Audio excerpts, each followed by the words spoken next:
मैंने इस बात का जिक्र किया कि हम किसी वक्त देखेंगे कि हमने गौर किया होगा अपनी लाइफ में कि बहुत सारे लोग हैं जो ईमानदार हैं, चर्च गोइंग है, दुआ करने वाले, कलाम पढ़ने वाले, हम देख सकते हैं उनका ईमान भी मजबूत है, बट स्टिल उनको शिफा नहीं हो रही होती। कहीं ना कहीं वो हीलिंग के साथ स्ट्रगल कर रहे थे। और कई दफा हम दुआ भी रोज करते हैं, और कई दफा हम दुआ करते करते भी सोचते हैं यार रोज इनकी एक ही दुआ है, चलो कर दो, जैसे वो अच्छा चलो कर दो, फिर भी है ना। फिर हम ये भी बार बार कहते हैं कि खटखटाते रहो, लेकिन फिर हम सोचते हैं हम तो काफी देर से खटका रहे हैं, खुल क्यों नहीं रहा। तो मैं इस चीज पे बड़ा गौर करती रहती थी कि कुछ ना कुछ तो रीजन है। बहुत सारे ऐसे खुदा के बेटे बेटियां, यीशु के खून से धुले हुए, खरीदे हुए, ईमानदार, चर्च गोइंग, कलीसिया, शिफा क्यों नहीं पा रहे? क्यों उनकी शिफा रुक गई है? क्या खुदा की तरफ से शिफा रुक गई है? अब सवाल एक आता है, बिल्कुल खुदा की तरफ से शिफा नहीं रुकी। क्यों? क्योंकि यीशु ने जब बदन पे कोड़े खा लिए, जब एक दफा हम देखते हैं कि यीशु ने अपने आप को कुर्बान कर दिया, वो बदन छलनी छलनी हो गया, तो जो यसाया में लिखा था कि वो हमारी खातर मारा और कूटा गया, हमारे एक पढ़ते हैं वाला, हम यसाया 5 बाब के अंदर जाते हैं। यसाया 5 बाब, आइजिया 5 और उसकी 4थी और 5वीं आयत को देखते हैं। यसाया 53, सॉरी 5, यसाया 53, आइजिया 53 और उसकी 4थी और 5वीं आयत को देखते हैं, वहां पे क्या लिखा है।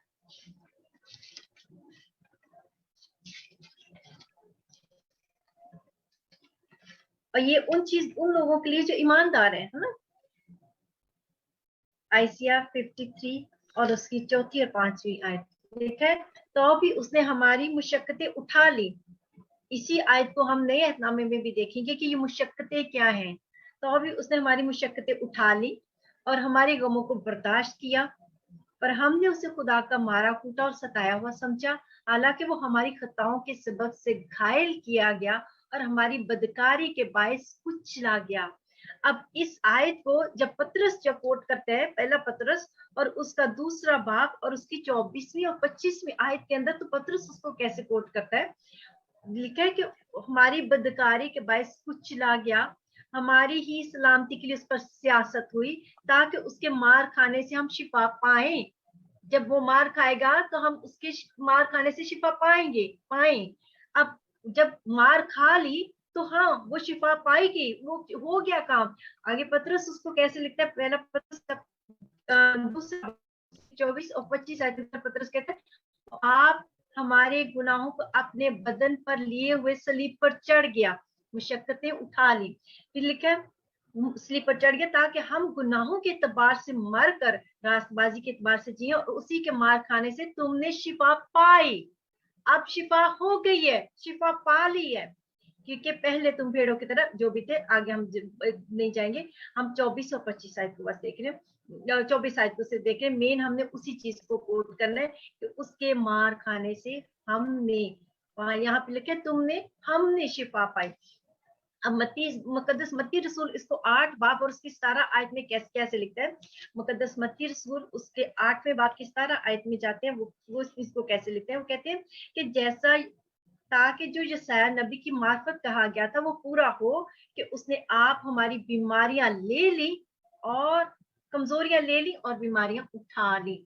ये अक्सर हम आयत को कोट भी करते, दुआ करते, उसने हमारी कमजोरियां ले ली और बीमारियां उठा ली।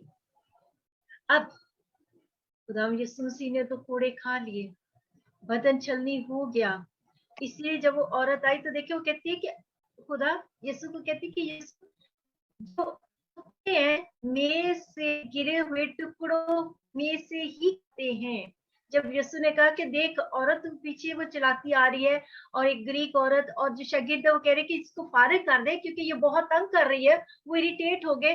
तो यीशु कहता है कि बेटों की रोटी लेके कुत्तों को दे देना मुनासिब नहीं, लेकिन वो कहती है कि देख खुदावन, जो कुत्ते हैं वो भी तो मेज से गिरे हुए टुकड़ों को ही खा के हमें वो टुकड़ा ही दे दे, मुझे वो टुकड़े से ही मेरी बेटी शिफा पा जाएगी। एक छोटा क्रम्प कि यीशु, आप जो यीशु के बदन पे कोड़े हैं, उन कोड़ों में से निकली एक बूंद और उस कोड़ों की मार से एक छलनी वो छोटा सा जख्म जो है, वो मेरी और आपकी बहुत बड़ी बीमारी को दूर करने के लिए काफी है।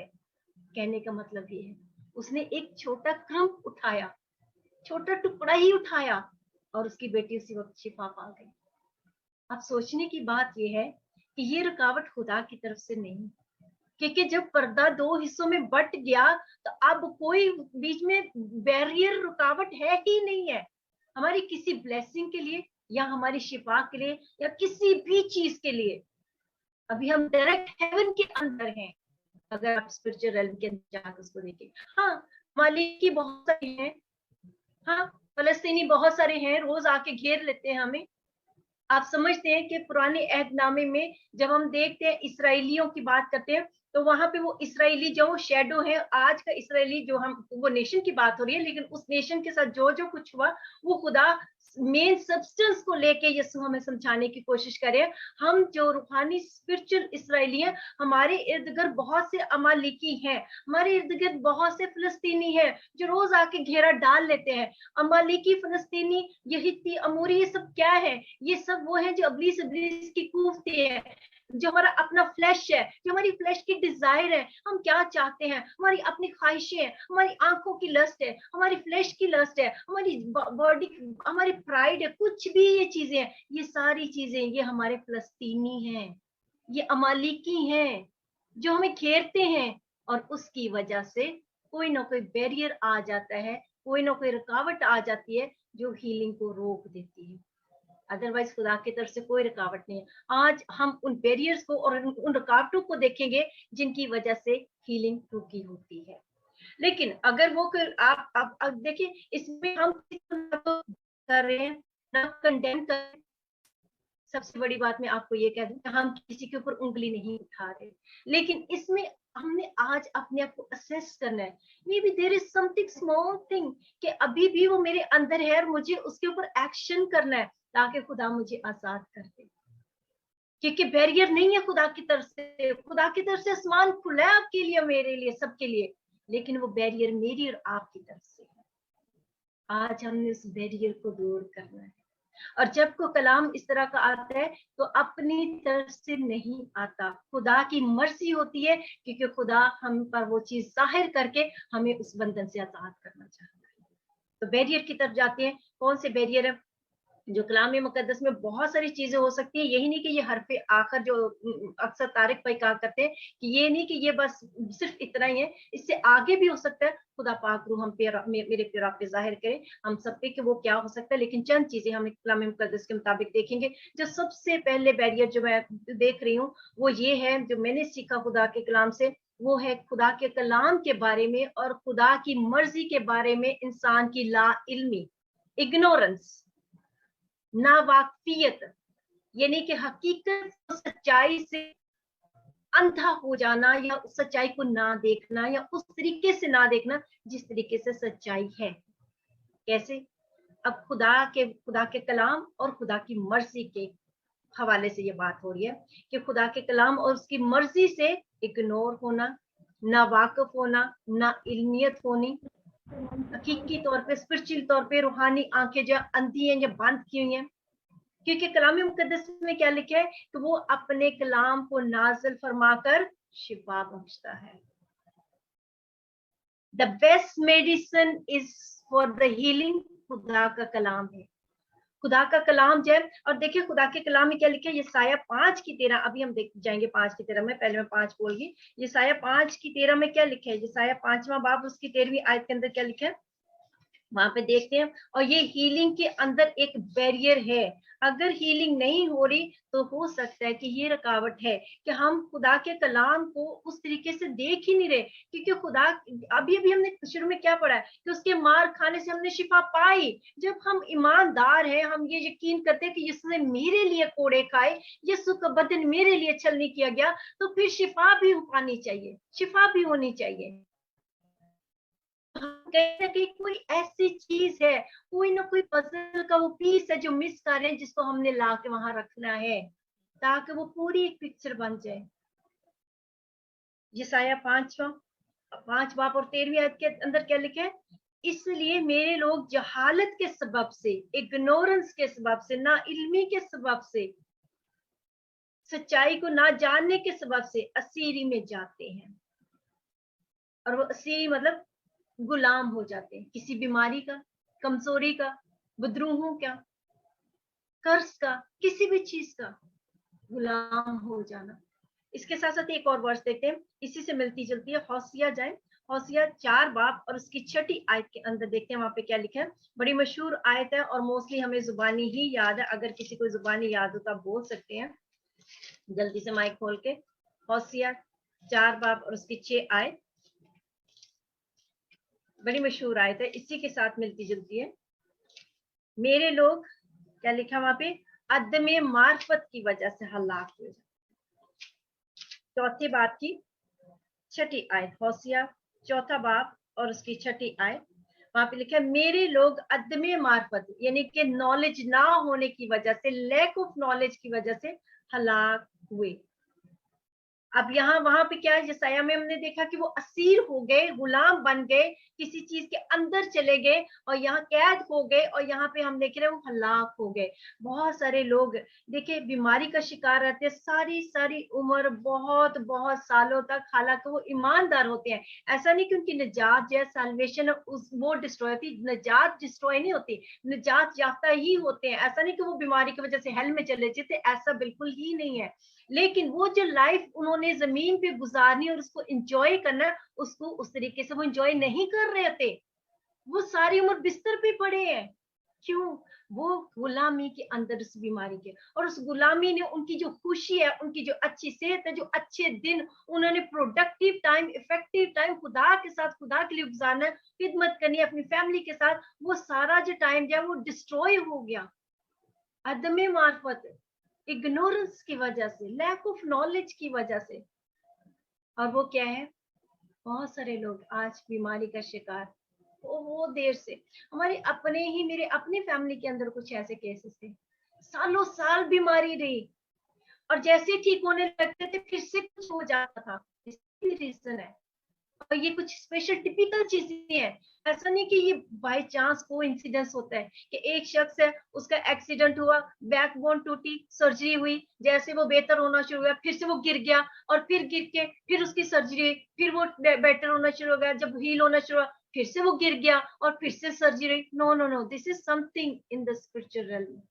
ये स्पिरिचुअल रेल्म के अंदर कुछ हो रहा है। क्यों ऐसे है? क्या उसी के साथ ऐसा होना था कि जैसे ही वो रिकवर हो रहा है फिर से वो गिर जाएगा, फिर से उसकी सर्जरी होगी, वो ठीक होगा, फिर से दवाएं हो रही है, फिर से रोजे हो रही है, फिर से वो गिर रहा है, फिर से उसकी सर्जरी डिस्ट्रॉय हो रही है। हम सोचते नहीं ये शायद उसकी निग्लिजेंसी से, शायद उसने केयर नहीं की। बहुत केयर होती है कई दफा, लेकिन ये स्पिरिचुअल रेल्म के अंदर कुछ होता है।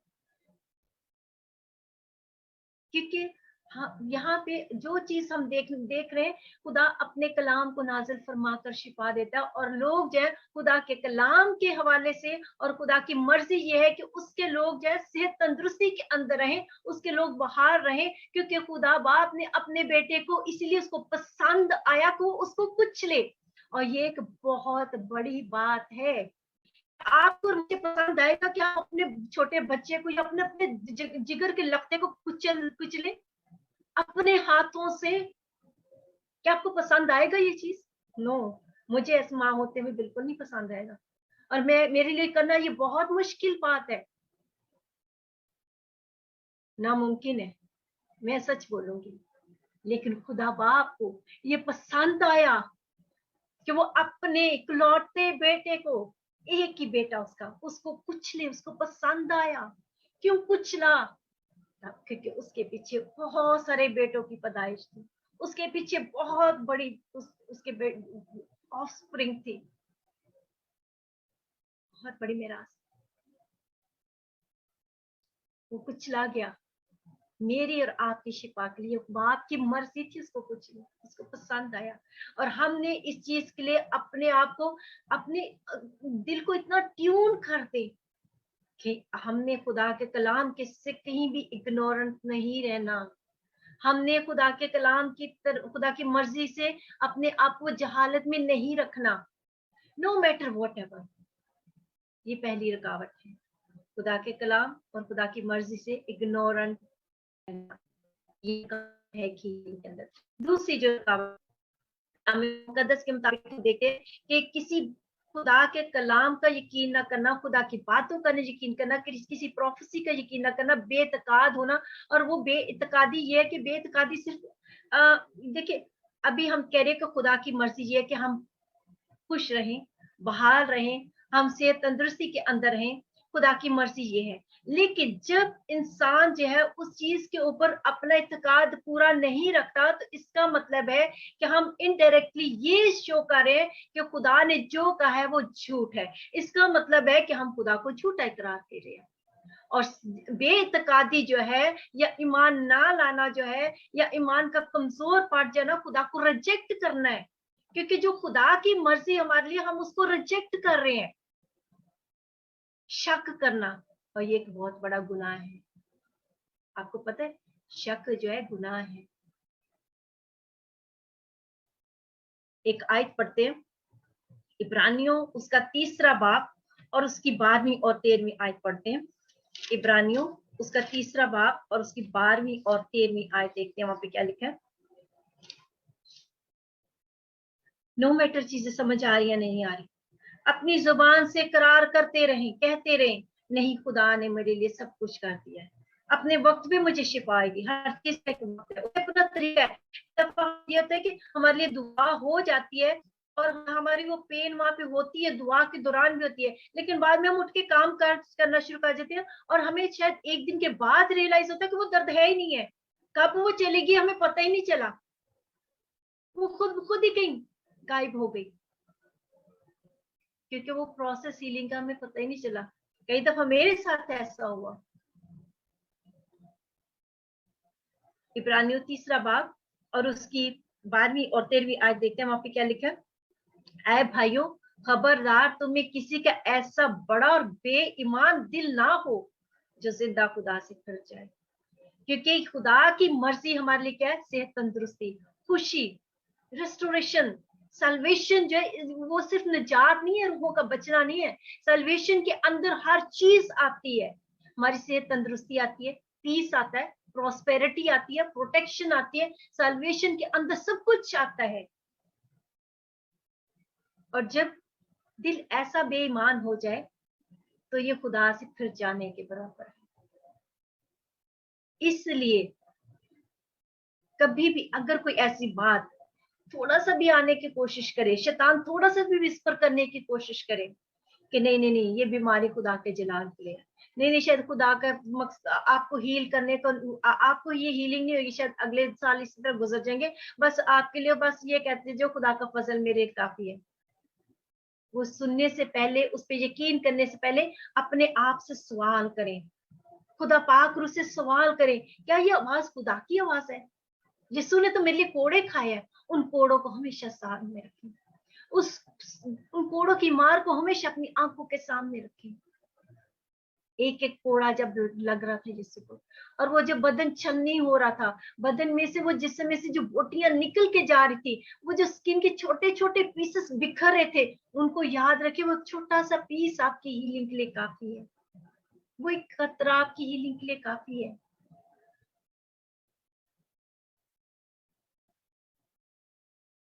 एक और आयत पढ़ते हैं, यूहन्ना की इंजील उसका 16वां बाब और उसकी 9वीं आयत देखते हैं, वहां पे क्या लिखा है। वहां पे गुनाह के बारे में कुछ लिखा है।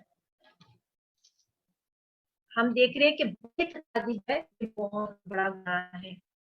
यूहन्ना की इंजील उसका 16वां बाब और उसकी 9वीं आयत। खुदा यीशु मसीह जब जा रहे थे उन्होंने शागिर्दों से कहा जब दूसरा मददगार आएगा मेरा जाना तुम्हारे लिए फायदेमंद है।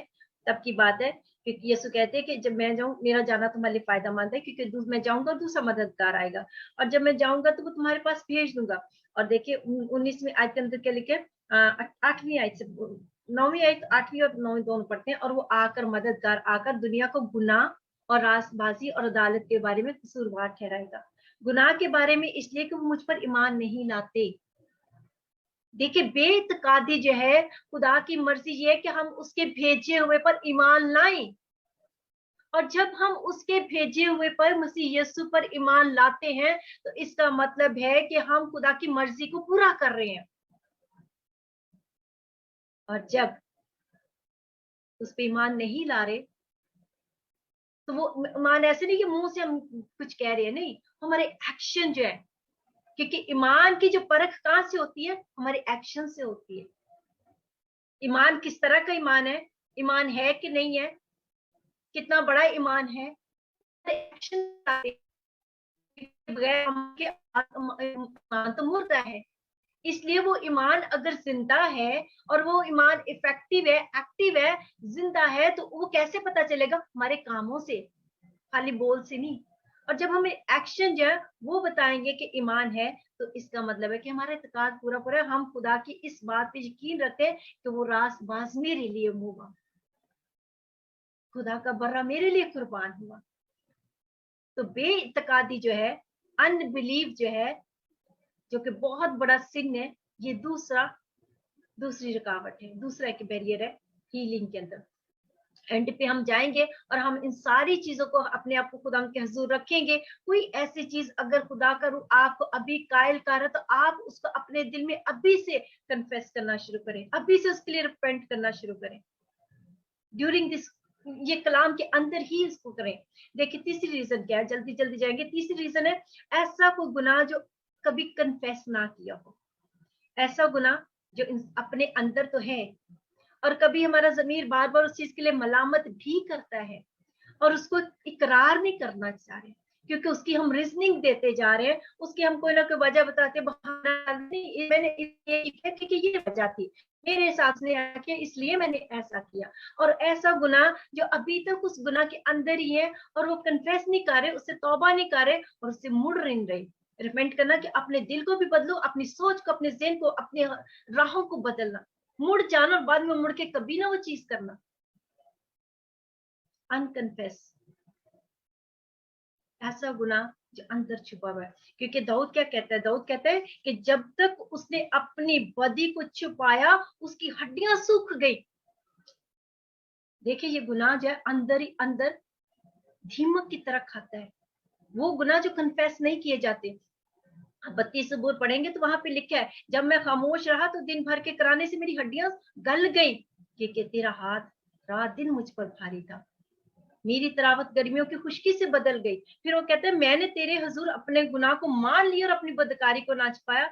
मैंने कहा खुदाम के हुजूर अपनी खताओं का इकरार करूंगा, उसने कन्फेस किया। और फिर कहता है तूने मेरे गुनाह को और मेरी बदी को माफ किया। आमीन, हालेलुया। अगर कोई ऐसी चीज है, अगर फील हो रही है अंदर, खुदा पाक रूह आपको इस वक्त दिखा रहा है, बता रहा है, उसको इकरार कर ले। आप किसी के सामने इकरार करने की जरूरत नहीं है कि आप, कई दफा हम, हाँ इंसानी नेचर है, अगर हम किसी के सामने कहते हैं ना, वो कलाम में लिखे है जब आपको पाक रूह कायल करो आप वो भी करें कि एक दूसरे के सामने अपने गुनाहों का इकरार करें ताकि शिफा पाए। लेकिन अगर आप उसको नहीं कर पा रहे तो आप खुदा की जरूर इकरार करें, उसको माने कि खुदा मैंने ये बदी की, खुदा मैंने गुनाह किया, मुझे माफ कर दे। देखिए जब हम इकरार करते हैं तो ऐसा नहीं कि हम खुदा को याद करवाते हैं गुनाह, खुदा के सामने हम खुली किताब की मानद है, खुदा को हमारी हर चीज का पता है।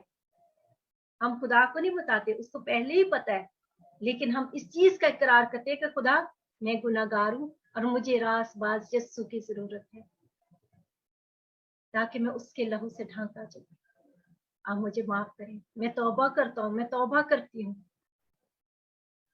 और कलाम मुकद्दस में लिखा है, पहला यूहन्ना उसका पहला बाब और उसकी 9वीं आयत के अंदर क्या लिखा है कि अगर हम अपने गुनाहों का इकरार करेंगे तो वो हमारी सारी बदकारी को माफ करने में सच्चा और आदिल है।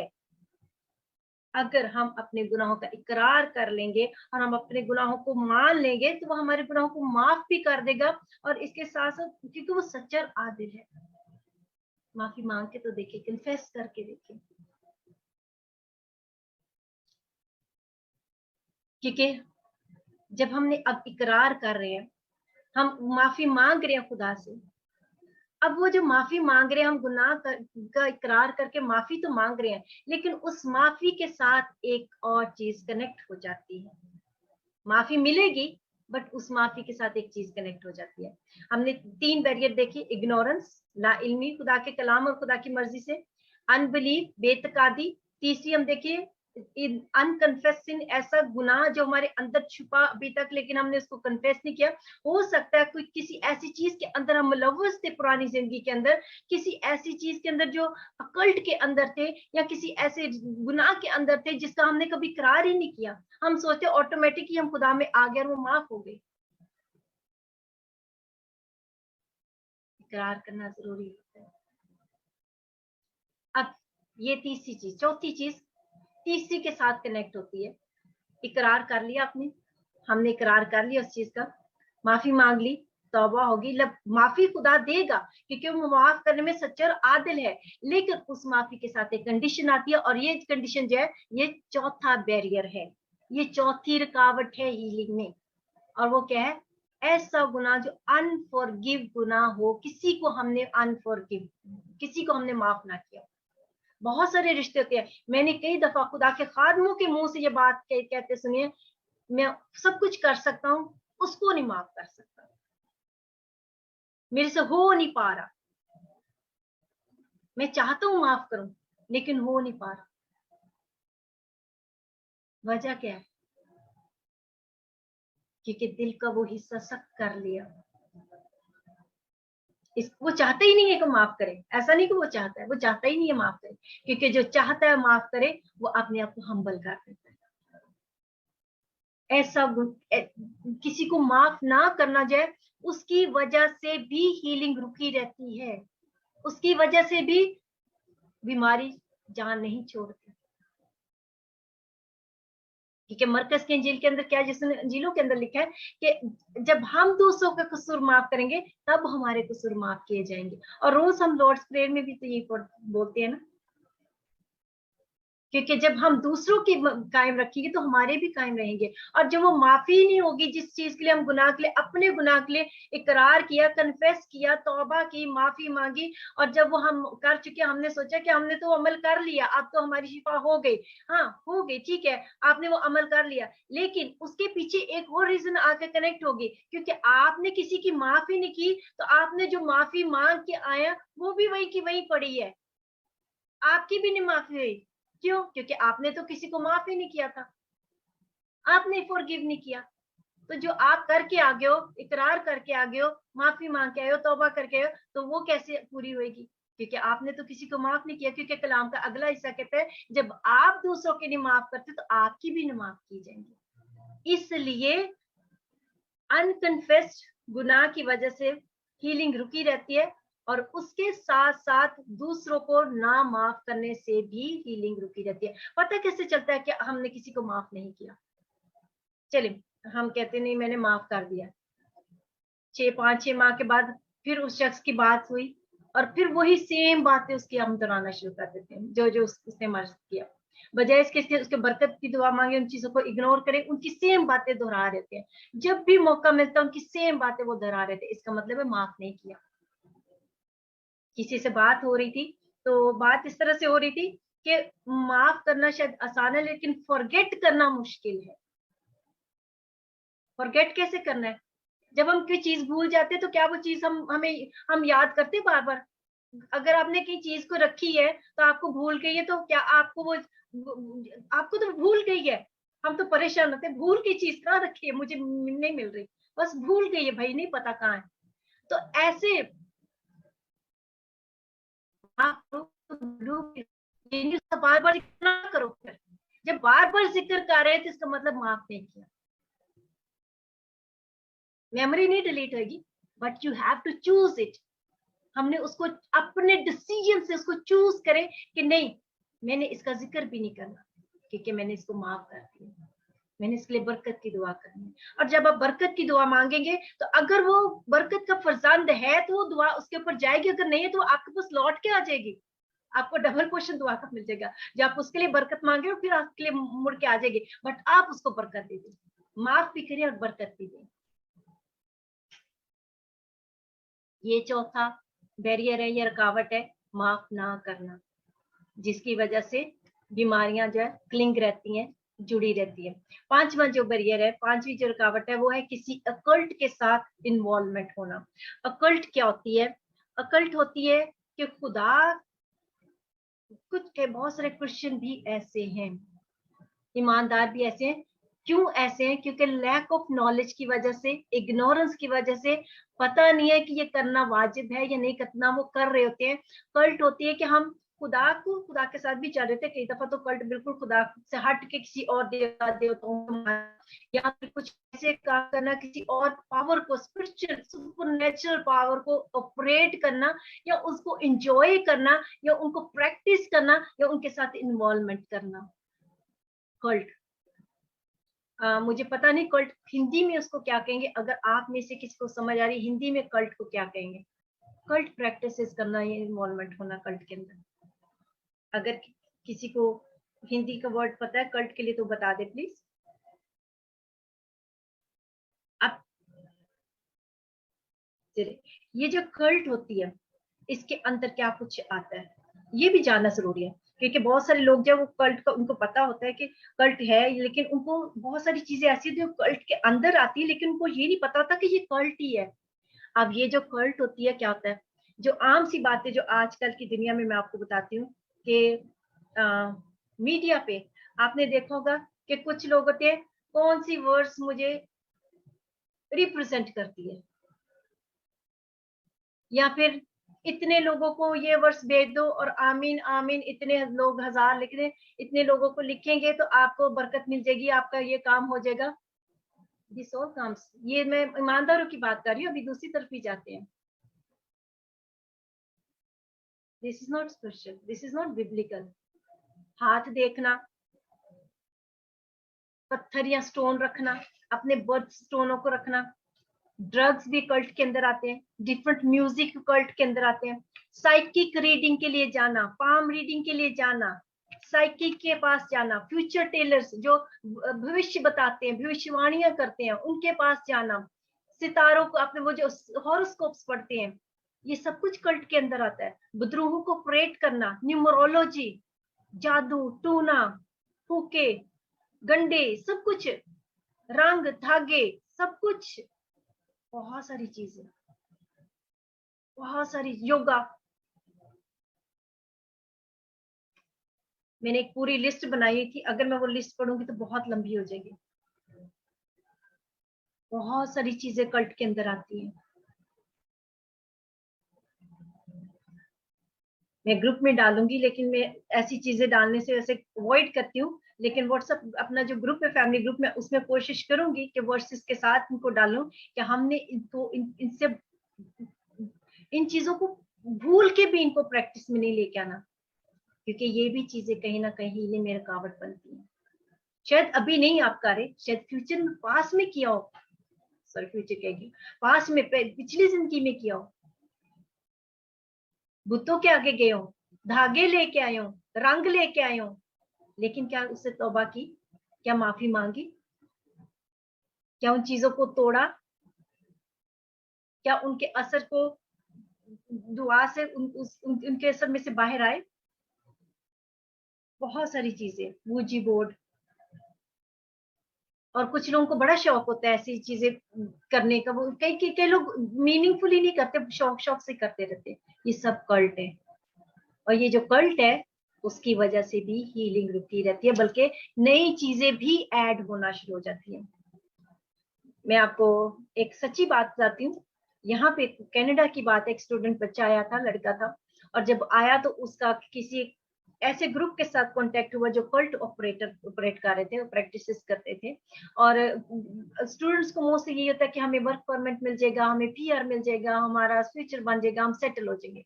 एनीवे जो भी उसका था, यंग बच्चा था, वो सेटल, जहाँ पे आके सेटल होने के चक्कर में वो कहीं पे कनेक्ट हो गया। उन्होंने उसके साथ कुछ रिचुअल्स की, ब्लड की रिचुअल्स की। और जब वो ब्लड की रिचुअल्स हुई तो आहिस्ता आहिस्ता क्या हुआ कि उसका अपना जो ब्लड बनना था वो रुक गया। और वो हर महीने प्लाज्मा इंट्रावीनस लेता था। प्लाज्मा जो ब्लड की एक जिसे कहते हैं टाइप होती है, हर महीने उसको इन्फ्यूजन दिया जाता था। ब्लड भी उसको मिलता था और प्लाज्मा भी उसको मिलता था, क्योंकि उसका अपना ब्लड बनना रुक गया। वो कल्ट की वजह से उसको वो डिसीज हुई। बहुत सारी ऐसी डिजीजेस होती हैं जो कल्ट की वजह से आती हैं। खून की बीमारियां, क्रॉनिक ऐसी बीमारियां जो होती हैं कल्ट की वजह से आती है। शायद इंसान आपने खुद ना की हो, लेकिन पीछे शायद किसी अबूजादाद ने की हो। देखिए, इसमें दो चीजें हो सकती हैं। इसमें डायरेक्ट इंसान जो खुद करता है इन्वॉल्वमेंट होती है, या फिर पीछे से किसी बाप दादा ने भी कुछ किया ऐसा, वो भी जनरेशन में आती है, चौथी पुश्त तक जाती है। लेकिन जब हम बरकत देते हैं तो हमारी 1000 पुश्तों तक जाती है। आमेन, हालेलुया, थैंक यू जीसस। ईमानदारों की बरकत जो 1000 पुश्तों तक जाती है। ये थी 5वीं रुकावट, बैरियर। छठी जो वो है, हाँ, पाथ और रोड। ओके, गलत पाथ या गलत रोड जो है वो इसका इस्तेमाल करना खुदा से हट के। अब छठी जो रीजन है, जो छठी रुकावट है, वो है गैर कौमों के माबूदों के साथ अहद पैमान बांधने। शायद वो जो कन्वर्ट है उनके साथ बहुत ज्यादा कनेक्ट करती है चीज। क्योंकि क्या होता है, देखते हैं इसके लिए आय देखते हैं। एक्सोडस, निर्गमन, उसका 23वां बाप और उसकी 32वीं आयत देखते हैं। एक्सोडस 23 बाप और उसकी 32 आयत, वहां पे क्या लिखा है? निर्गमन उसका 23वां बाप और उसकी 32वीं आयत।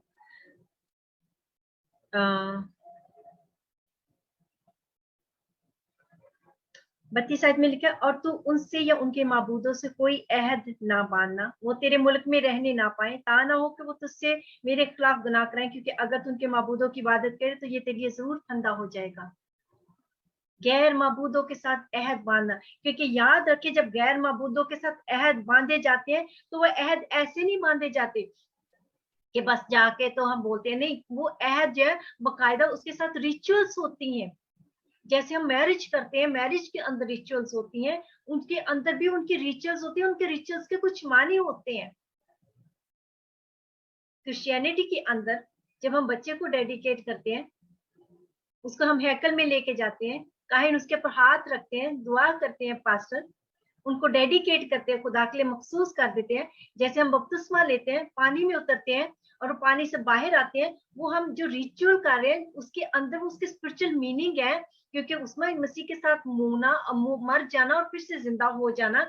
ऐसे ही जब गैर मबूदों के साथ वो जाते हैं, करते हैं, तो उनके साथ जो रिचुअल्स होते हैं उनके भी मीनिंग होते हैं। वो गैर मबूदों के साथ एक हो जाते हैं। जैसे हम यीशु के साथ उसकी दुल्हन बनते हैं, वो भी गैर मबूदों के साथ इस तरह होते हैं, और गैर मबूद जो उनके लिए फंदा बन जाते हैं। ये बीमारी लाने का सबब भी बनते हैं और बीमारी से हीलिंग भी, रुकावट भी बनते हैं। इसलिए इन चीजों को सिर्फ हमने कन्फेस करना, तौबा करनी, इनसे बाहर आना है। अगर कोई अहद पैमान ऐसा रिचुअल कर चुके हैं तो हमने उस रिचुअल के लिए खुदा के हुजूर जाकर तौबा करनी है। उस जो भी कॉवेनेंट हुआ उसको तोड़ना है यीशु के लहू से, पाक रूह की कुदरत से तोड़े उसको। क्योंकि इसी चैप्टर में, निर्गमन 23 में ही खुदावन ने ऊपर 25वीं आयत में क्या लिखा है? अगर तुम खुदावंद अपने खुदा की इबादत करना, ये खुदा ने मूसा से कहा था कि जब तुम उस मुल्क में चले जो मिस्र से निकल के, तो वहां जाकर तुम खुदावंद अपने खुदा की इबादत करना, तब वो तेरी रोटी और पानी पर बरकत देगा, तेरे बीच से बीमारी को दूर कर देगा। खुदा कहते मैं तुम्हारे बीच में से बीमारी को दूर कर दूंगा अगर हम सिर्फ और सिर्फ जिंदा खुदा की इबादत करेंगे। तब अगर कुछ ऐसा है पास में, तौबा करें, उससे बाहर आए। जल्दी से चलते हैं, सॉरी टाइम हो रहा है। मैं इसको वाइंड अप करती हूँ। अब देखिए एक दो और दोनों चीजों को मैं मिला के बताने लगी हूँ। सातवीं चीज है जो रुकावट है उसको, वो है किसी कर्ज के अंदर होना, किसी कर्ज या किसी, देखिए खुदा यीशु मसीह ने गलतियों 3 बाब के अंदर क्या लिखा है कि जब वो हमारे लिए खुद लानती बन गया, गलतियों 3 बाब और उसकी 13वीं और 14वीं आयत के अंदर, मसीह जो हमारे लिए लानती बना, वो हमारे लिए खुद लानती बना। उसने हमें मूल लेकर शरीयत की लान से, किससे? शरीयत यानी कि लॉ सबने तोड़ा, इसलिए उस तोड़ने की वजह से लानत आई, उस लानत से छुड़ाया, क्योंकि लिखा है कि जो कोई लकड़ी पर लटकाया गया वो लानती है, ताकि मसीह यीशु में इब्राहिम की बरकत गैर कौमों तक भी पहुंचे और हम ईमान के वसीले से उस रूह को हासिल करें जिसका वादा हुआ है। अब खुदाम यीशु मसीह ने सबके लिए जान दी, और जो कोई उस पर ईमान लाता है उस किसी भी लानत के अंदर नहीं है। लेकिन उस लानत को कई दफा हम उस लानत के इफेक्ट देखते हैं जनरेशन टू जनरेशन। मिसाल के तौर पर कई फैमिलीज के अंदर हम देखते हैं कि फलां ने भी सुसाइड किया, उसने भी किया, उसने भी किया, उसने भी किया, वो सुसाइड आ रहा होता है। कई दफा बीमारियां जो हेरिडिटरी आ रही होती हैं, जनरेशन टू जनरेशन आ रही होती हैं, mostly blood diseases generation to generation आ रही होती हैं, एक्सीडेंट बार बार होते हैं, या फाइनेंशियल ब्लेसिंग नहीं होती, या फिर प्रीमेच्योर डेथ हो जाती है। बहुत सारे लोगों को मैंने देखा उनकी प्रीमेच्योर बड़ी यंग एज में डेथ हो जाती है, बाप की भी हुई थी, दादी की भी हुई थी, बाद में उसकी भी, और बहुत सारे लोगों से बहुत सारी चीजें, सुसाइड, ये सारी चीजें, ये कर्ज कहीं ना कहीं को कर्ज क्लिंक हुई है, और उस कर्ज को तोड़ने की जरूरत है। एक आयत पढ़ते हैं, प्रोवर्ब्स इमसाल उसका 26वां बाब और उसकी दूसरी आयत। प्रोवर्ब्स को मुझे पता नहीं, आप लोग प्लीज लिखिए, अजय भाई, रश्मि बहन, आप प्लीज हिंदी में लिखिए। नीति वचन उसका 26वां बाब और उसकी दूसरी आयत देखें, वहां पे क्या लिखा है। 26वां बाब और दूसरी आयत में लिखा है, जिस तरह गोरिया आवारा फिरती और अबाबील उड़ती रहती है, उसी तरह बेसबब लानत बेमहल है। हिंदी में आप में से को पढ़ दे, क्योंकि ये हमारी उर्दू थोड़ी सी टफ लिखी है। आप में से हिंदी में को पढ़ेगा? नीति वचन 26 की second.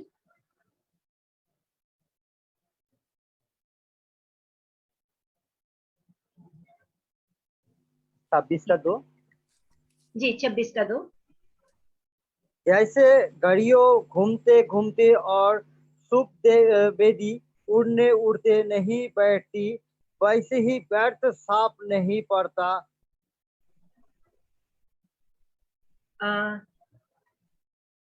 Like a fluttering sparrow or a darting swallow, an undeserved curse does not come to rest. देखिए, कर्स जब एक जगह नहीं ठहरती, वो आगे आगे आगे आगे चलती रहती है, जैसे परिंदा उड़ता रहता है। इसी तरह ये जो कर्स होती है, अगर किसी एक जनरेशन के साथ क्लिंक हो जाए, उसकी किसी बदकारी की वजह से, तो वो दूसरी जनरेशन में जाती है, फिर तीसरी में जाती है, उसको तोड़ने की जरूरत होती है। एक और चीज देते हैं, और इसकी वजह से हीलिंग रुकी होती है। एक और चीज देते, ऐसा नहीं कि निजात इफेक्ट होती है, निजात याफ्ता होते हैं, लेकिन वो अपनी जिंदगी को खुशी से नहीं गुजार पाते, एंजॉय नहीं कर पाते। एक और चीज देखते हैं, पिछले दिनों हमने इसको पढ़ा था, प्रोवर्ब्स 17 की 22। वो लोग भी, उनकी हीलिंग नहीं हो पाती जो बड़े शुद्ध दिल रहते हैं, हर बात के लिए उनके अंदर दुख ही रहता है, हर चीज में कंप्लेन करते रहते हैं, हर चीज की छोटी छोटी बात की वरी करते रहते हैं, ऐसे जैसे सारी दुनिया अपने सर पे ही उठाई हुई है, जैसे इन्होंने सब कुछ, खुदा ने अपना काम छोड़ के ना इनको दे दिया, बस आप कर लो। हर बात की वो काम होने से पहले ही वरी करना शुरू कर देते हैं। वो काम हुआ है, अभी वरी वाला वो काम हुआ भी नहीं होता, उससे पहले वो वरी करना शुरू कर देते हैं। ना खुश, ऐसा दिल जो खुश ना हो, वो भी बीमारी जो है कभी ठीक नहीं होती। और ये जो मैंने नोट किया मोस्टली लोगों के अंदर, मैंने इनमें से सारी नहीं, लेकिन चंद चीजें जो मैंने बहुत कॉमन नोट की हैं, जो लोग हील नहीं होते। माफ ना करना, खुदा के कलाम की वाकियत ना होना, अपने गुनाह को गुनाह इकरार करके उसकी तौबा ना करनी, फिर वो गुनाह नहीं उसको रीजनिंग देते रहना, और एक जो चीज ये वाली नाखुश दिल, ये बड़ी कॉमन चीजें मैंने देखी है। ठीक है, बाबू के पास अब नहीं जाते, कई लोग बड़े पुख्ता ईमान के होते हैं, पीछे से भी आ रहे होते हैं, ऐसे देखते हैं। नीति वचन इमसाल प्रोवर्ब्स उसका 17 की 22 वर्ष देखते हैं, वहां पे क्या लिखा है 17 की 22, शादमान दिल शिफा बख्शता है।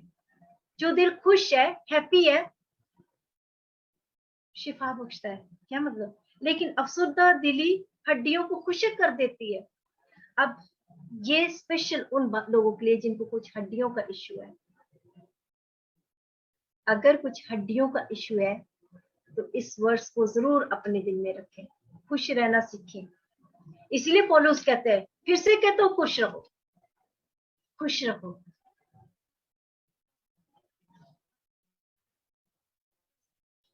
अपनी वरी को उस पे डाल दो। दुनिया को आपने नहीं उठाया, दुनिया को खुदा ने उठाया हुआ, उसने जिम्मा लिया हुआ, इसलिए खुदा को करने दे, खुद ना करने शुरू करते हैं।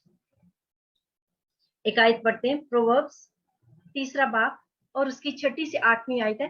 वहां लिखा है, अपनी सब राहों में उसको पहचान और वो तेरी रहनुमाई करेगा। तू अपनी ही निगाह में दानिशमंद ना बन, खुदा से डर और बदी से किनारा कर। ये तेरी नाक की सेहत और तेरी हड्डियों की ताजगी होगी। अगर कोई हड्डियों का इश्यू है, अगर कोई बॉडी के इंटेस्टाइन्स का, पेट, कुछ भी इश्यू है, अपनी नजर में दानिशमंद मत बने, मत हर बात को फिक्र डर, कुछ भी ना बोले मुंह से। ये हमारी खुदा से डरे, बदी से किनारा कर, ये हमारी नाक की सेहत और हमारी हड्डियों की ताजगी है। और ये बहुत जरूरी है, क्योंकि मैंने देखा जो लोग खुश नहीं रहते, हर वक्त हर चीज को स्ट्रेस लेते रहते हैं, उनको स्किन डिजीजेस भी बड़ी होती हैं, बहुत स्किन डिजीजेस होती हैं, वो स्किन के ऊपर अपीयर हो रहते हैं, एक्जिमा, कुछ ना कुछ, बहुत कुछ।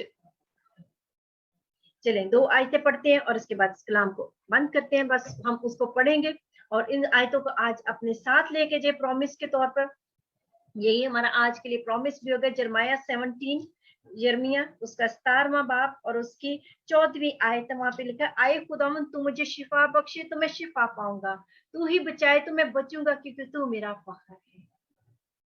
आमीन, आमीन। ये एक बीमार की दुआ है कि आए खुदा अगर तू मुझे शिफा बख्शे तो मैं शिफा पाऊंगा।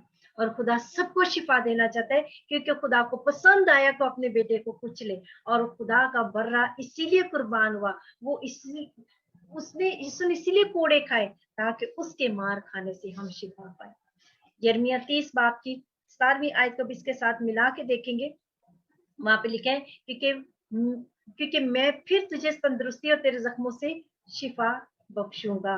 खुदावन ने भी आगे कह दिया, अगर हाँ आपने इस खुदावन के हुजूर ये दुआ की है, क्या है खुदावन अगर तू मुझे शिफा बख्शे तो मैं शिफा पाऊंगा, तू मुझे बचा ले तो मैं बचूंगा, क्योंकि खुदा तू मेरा फखर है। जब आपने ये दिल से कह दिया है, अभी मैं आपसे रिक्वेस्ट करूंगी कि मेरे दिल में आ रहा है कि आप इस चीज को कहें, अपने मुंह से कहें, अपने बच्चों के लिए कहें, अपने बहन भाइयों के लिए कहें, किसी ऐसे शख्स के लिए जिसके लिए आप देर से दुआ करें, उसको शिफा नहीं हो रही, आप उसके लिए कहें कि आए खुदा अगर तू इस शख्स को, इस भाई को, इस बहन को, अगर तू खुदा मेरे बेटे को, मेरी बेटी को, मुझे अगर तू शिफा बख्शे तो मैं शिफा पाऊंगा, तू मुझे बचाए तो मैं बचूंगा, खुदा आप मेरा फखर हो। और जब आप ये कहेंगे तो साथ ही यिर्मयाह 30 की 17 खुदा आपको जवाब दे रहा है, क्योंकि मैं फिर तुझे तंदुरुस्ती और तेरे जख्मों से शिफा बख्शूंगा। खुदा फरमाता है, क्योंकि उन्होंने तेरा नाम मुर्दार रखा कि ये सयून है जिसे कोई नहीं पूछता। खुदा का शुक्र हो, खुदा की तारीफ हो, खुदा की तमजीद हो। आइए हम छोटी सी दुआ करेंगे और इसको आज हम इन सारी चीजों से, अगर कोई हमारे अंदर है तो हम इस चीज को कन्फेस करेंगे। हम अपने अंदर देखेंगे कोई ऐसी चीज तो नहीं जो मेरे अंदर रुकावट है। फिर भी अगर ये सब चीजें करने के बाद भी शिफा नहीं हो रही तो याद रखें, डिट्रोनमी 29